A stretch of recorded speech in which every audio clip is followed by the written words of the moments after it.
Tú sabes que muchos niegan la existencia de Dios, otros dudan de la existencia de Dios en momentos de tragedia y dolor. Si realmente Dios existe, ¿dónde está? ¿Por qué permanece en silencio delante del caos de este mundo? Dios no existe, dicen los ateos. Dios existe, pero no hay manera de saberlo, dicen los agnósticos. Dios existe, pero Él está muy distante de nosotros, así piensan los deístas. Los panteístas dicen Dios es todo, todo es Dios, es un ser impersonal. Pero la Biblia dice que Dios existe y es un ser personal, lleno de poder, lleno de amor, lleno de justicia. Tú sabes que en la historia teólogos y filósofos han desarrollado varios y varios argumentos para poder intentar probar la existencia de Dios. ¿Qué sucedió? Pues nadie pudo hacerlo. Porque Dios debe ser creído por medio de la fe, experimentado en la vida. Para muchos, la idea de la existencia de Dios parece apenas ser una idea que no armoniza con la razón. Sin embargo, hoy quiero mostrarte que existen argumentos lógicos y sólidos que muestran la existencia de Dios. Por ejemplo, el argumento cosmológico. Este argumento dice, todas las cosas tienen un origen. No existe una sola causa que no tenga un comienzo, y tú lo sabes. Entonces la pregunta es, si todo tiene un origen, ¿quién es el originador? ¿Es Dios? Existe un argumento que es el argumento teleológico, o del diseño inteligente. Y este argumento señala que el mundo revela inteligencia, armonía, propósito. Imagina que hoy aquí yo vengo a decirte, aquí el reloj que yo tengo en mi mano, pues es producto de la casualidad. Apareció solo. Un día hubo una explosión, aparecieron allí las piezas, se juntaron, comenzaron a armarse y de pronto comenzó a marcar el tiempo. Tú me dirías que yo estoy loco, porque este reloj tuvo un diseñador, tuvo alguien que tuvo que fabricar las piezas y tuvo que diseñar el minutero, el segundero, la hora para que funcione perfectamente. Ahora piensa conmigo, si un reloj tiene un diseñador, ¿ya te imaginas el mundo sin un creador? El mundo es tan complejo. Los seres humanos hoy continúan estudiando el mundo y a la verdad continúan sorprendidos. Hay un tercer argumento que se llama el argumento ontológico. Es el argumento del ser o de la moral. Y ahí la pregunta es, si Dios no existe, ¿cómo apareció Dios en la mente del ser humano? Si nosotros somos el producto de la evolución, ¿cómo tú explicas el sentido moral que tiene el ser humano? ¿Cómo es que el ser humano llegó a tener conciencia de lo que es correcto y lo que es incorrecto? Si Dios no existe, ¿cómo se explica la necesidad que tiene el ser humano de adorar? ¿Tú sabes que el ser humano tiene la necesidad espiritual de adorar? Hay otro argumento, es el argumento existencial. El argumento existencial dice, ¿por qué las personas tienen un vacío en su ser que solo puede ser llenado por Dios? Tú sabes que miles de personas hoy encuentran paz y plenitud, no en incredulidad, sino en la fe. Nadie puede negar la necesidad que tiene de Dios, porque esa necesidad está dentro de ti. El corazón sin Dios es como un desierto árido. La persona sin Dios puede llenarse de riquezas por fuera, pero jamás podrá llenar el vacío que lleva por dentro. Tú sabes que el mayor índice de suicidio se da en países donde las personas tienen mayor comodidad, pero no tienen esperanza. Muchos artistas famosos, millonarios, no soportaron el vacío existencial y terminaron acabando su vida. Una de las cosas impresionantes es que ninguna persona nace atea. Todos nacemos creyentes. Sin embargo, las tragedias, sufrimientos en la vida, la falta de respuestas, hicieron que miles de personas puedan negar la existencia de Dios. Y hoy quiero decirte que detrás de cada persona que niega la existencia de Dios hay una historia de dolor. Blaise Pascal, que fue un gran filósofo y matemático, él afirmó que, aunque no es posible probar la existencia de Dios, la fe siempre será superior a la incredulidad. Y a mí me encanta porque en su lógica decía, al final, si Dios no existe, el creyente no perdió nada. Pero si Dios existe, el incrédulo perdió la vida eterna. Tremendo su argumento, ¿verdad? Existe un argumento que es el argumento transformacional. ¿Cómo es que tú explicas la transformación de las personas que salieron del vicio, de la droga, de la esclavitud, de la inmoralidad, de tener una vida hecho pedazos a una vida construida por medio de la fe, si es que Dios no existe? Hasta ahora yo nunca escuché a alguien decir, mi vida cambió gracias al ateísmo. Ahora soy feliz con una vida con sentido. Pero yo sí escuché miles y miles de testimonios diciendo, yo soy una nueva criatura porque Dios me transformó. Entonces, si Dios no existe, pues venimos de la nada y vamos a la nada. Entonces, ¿qué sentido tendría la vida? Porque todo acaba. Si la muerte es el único fin, entonces no existe esperanza. Aquel que confía en Dios sabe que la muerte no es el fin de todo, porque en Cristo tiene esperanza de vida eterna. Ahora, yo quiero raciocinar contigo un asunto interesante. El hecho que la ciencia no pruebe la existencia de Dios desde un laboratorio es la mayor evidencia que Dios existe, que Él es sublime, que Él es soberano, que está más allá del conocimiento humano, que el ser humano no puede llegar a comprender la altura de su majestuosidad, la grandeza de su sabiduría, el tamaño de su poder, la inmensidad de su amor, los límites de su santidad. Por eso el libro de Isaías, capítulo 55, versículo 9, dice, así como los cielos son más altos que la tierra, así son mis caminos más altos que vuestros caminos, mis pensamientos más altos que vuestros pensamientos. Cuando vamos al libro de Job, capítulo 11, versículo 7, allí dice, ¿descubrirás tú los secretos de Dios? ¿Llegarás tú a la perfección del Todopoderoso? Creer en la existencia de Dios es un acto de fe. Infelizmente, muchas personas prefieren creer en la evolución o en la existencia de la nada. Y ahí hay que tener más fe para creer en ello, ¿verdad? A que creer que todo lo que existe tiene un creador. Ese argumento que las personas dicen ver para creer no se aplica en muchos aspectos de la vida. Te voy a hacer un ejemplo. Cuando tú vas al hospital, te tiene una persona que nunca viste en la vida. Tú crees que es médico. Tú no estás preguntando dónde estudió, en qué universidad, cuál es su especialidad. Tú no estás pidiendo, a ver, enséñeme su diploma para saber si es médico. Simplemente crees en la receta que te da. Vas a la farmacia, compras el medicamento y tomas creyendo que eso te hará bien. Tú allí en la farmacia, tú no dijiste quién lo fabricó, ni siquiera lo conoces a quién lo hizo, simplemente tienes fe. Cuando tú subes a un avión, tú no exiges que puedan abrir la cabina para verificar si el piloto está allí. Es más, tú nunca ves al piloto. Apenas escuchas su voz. Tú no estás diciendo, quizá alguien colocó una voz grabada. Y tú allí puedes ir durmiendo en el avión.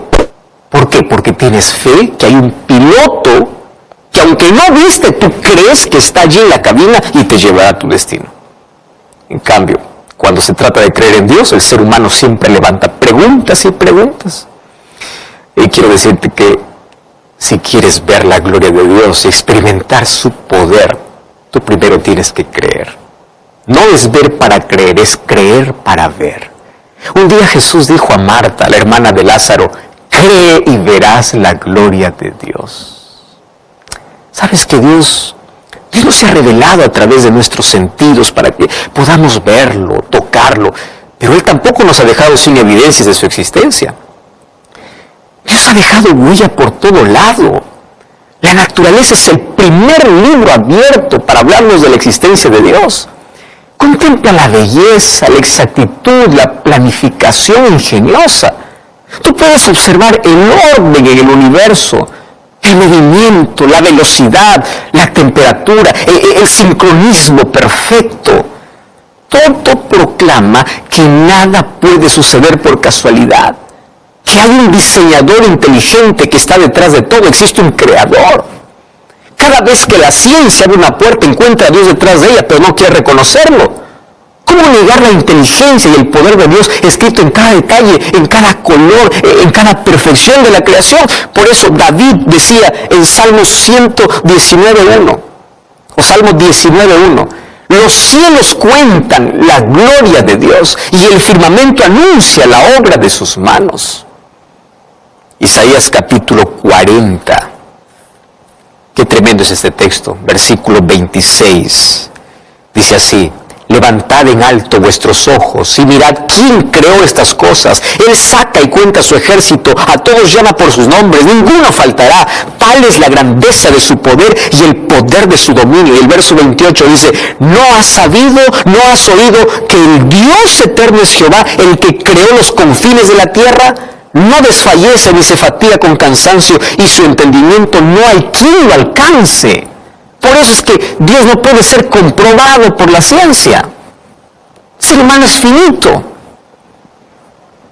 Mira tu cuerpo. ¿Tú sabes que tu cuerpo tiene las huellas de tu creador? ¿Tú ya pensaste, por ejemplo, cómo funciona tu cerebro? No existe una máquina creada por el hombre que pueda realizar un 10% de lo que tu cerebro realiza. El cerebro procesa información simultánea de manera asombrosa.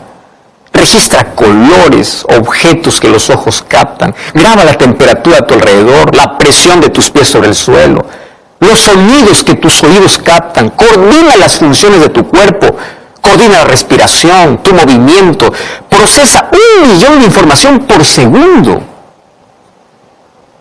Los médicos, por ejemplo, tienen que especializarse para estudiar un órgano del cuerpo. El oftalmólogo, solo la vista. Dermatólogo, solo la piel. Cardiólogo, solo el corazón. Entonces, ¿cómo podemos pensar que venimos de la casualidad sin un creador? Si los objetos simples necesitan de un creador, ¿cuánto más las cosas complejas?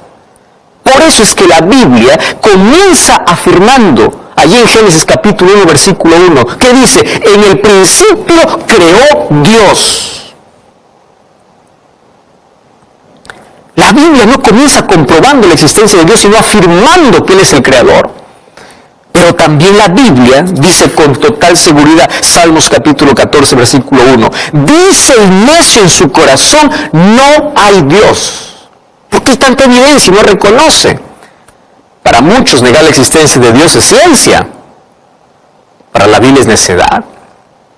El ser humano ha intentado quitar a Dios de su vida. Filósofos y ateos han intentado convencer a la humanidad que el ser humano no necesita de Dios. Pero fíjate una cosa. Hoy tenemos ciencia, tenemos conocimiento, tecnología, pero nada puede llenar el vacío del ser humano. Porque el ser humano necesita solución, necesita poder para quebrar su vicio, paz para su corazón, esperanza para su vida. ¿Tú sabías que tu necesidad está incluso creada en tu cerebro? Hoy la neurociencia dice que tener una experiencia religiosa tiene una base en nuestro cerebro. Es decir, allí en la anatomía de nuestro cerebro fue creado un espacio para que el hombre se relacione con Dios. Esta es la razón por la cual cuando estás lejos de Dios te sientes vacío. Porque dentro de ti hay un vacío del tamaño de Dios que nunca podrás llenarlo con nada de lo que esta vida te ofrece. Tú intentas desaparecer, apagar ese vacío con dinero, con vanidad, con relaciones, con placer, con drogas, con cigarro, con alcohol. Y todo lo que consigues apenas es anestesiar el dolor. Pero ¿qué sucede cuando pasa el efecto? Tu vacío es mayor. Porque tú fuiste creado para tener un relacionamiento con Dios. El apóstol Pablo, en el libro de Colosenses, capítulo 1, versículo 16, allí dice que tú fuiste creado por Dios y para Dios. Y a menos que no te relaciones con Dios, perderás tiempo dando vueltas y vueltas en la vida de manera innecesaria, perdiendo tiempo y llenando tu vida de heridas. Hace algunas semanas me llegó un mensaje contando una linda historia de cómo Dios es capaz de transformar una vida vacía en una vida plena. Esta es la historia de Karen. Karen nació en México, una familia muy pobre. Desde niña soñaba, cuando ella fuese grande, cuando ella crezca, cambiaría la historia de su familia. Soñaba tener dinero, comprar todo lo que ella nunca tuvo desde la infancia. Cuando llegó a los 16 años, conoció a un hombre que le prometió riqueza, prometió comodidad, y ella, todavía en la adolescencia, creyó en todas las promesas. Un día se escapó de casa para ir con él. Y apenas pasaron 2 años de convivencia. En esos 2 años vivió un infierno, recibió maltrato y finalmente lo abandonó. Y cuando ella estaba abandonada, ¿cómo podría regresar a casa? Allí en sus días de dolor, de soledad, conoció a otro hombre, convivió con ese hombre y pensó que con él sería todo diferente. Pero finalmente este segundo hombre le traicionó. Entonces ella dice, a partir de ese momento nunca más quise saber de relacionamientos, porque yo no sabía, yo creía que no nací para eso. Y además, yo no sabía cómo arrancar el dolor. Entonces, para poder apaciguar ese dolor, comenzó a fumar, porque parecía que el cigarrillo adormecía su dolor. 40 cigarrillos por día. Cuando el cigarrillo ya no le satisfacía, comenzaba a beber alcohol. Un día, terminó el poco dinero que tenía. Con la vida destruida, pensó, yo no valgo para nada. Mi vida está destruida. Y para sobrevivir tengo que dedicarme a algo. No había trabajo, entonces ella dijo, me voy a prostituir. Y durante 2 años estuvo en la prostitución. Ahora tenía dinero, pero no tenía paz. Pasaba noches enteras sin dormir, se sentía vacía. Allí recordaba los años de infancia, aquellos sueños de poder querer cambiar la historia de su familia. Ahora se había convertido en la vergüenza y en la tristeza, en el dolor de la familia. Una noche, mientras iba al lugar donde se prostituía, encontró una iglesia abierta. Por curiosidad se paró en la puerta. Allí con mucho amor lo invitaron a pasar. Poco avergonzada se sentó en el último banco. Y esa noche el mensaje de la palabra de Dios le abrió los ojos para ver la miseria de su vida, la necesidad de Jesús como su Salvador. Ella me decía, pastor, yo entré como prostituta y salí como hija de Dios. Él transformó mi vida. A partir de ese día mi vida cambió completamente. Y quiero decirte que Dios igualmente está yendo detrás de ti. Probablemente no seas como esta mujer, no tengas la vida que ella tenga.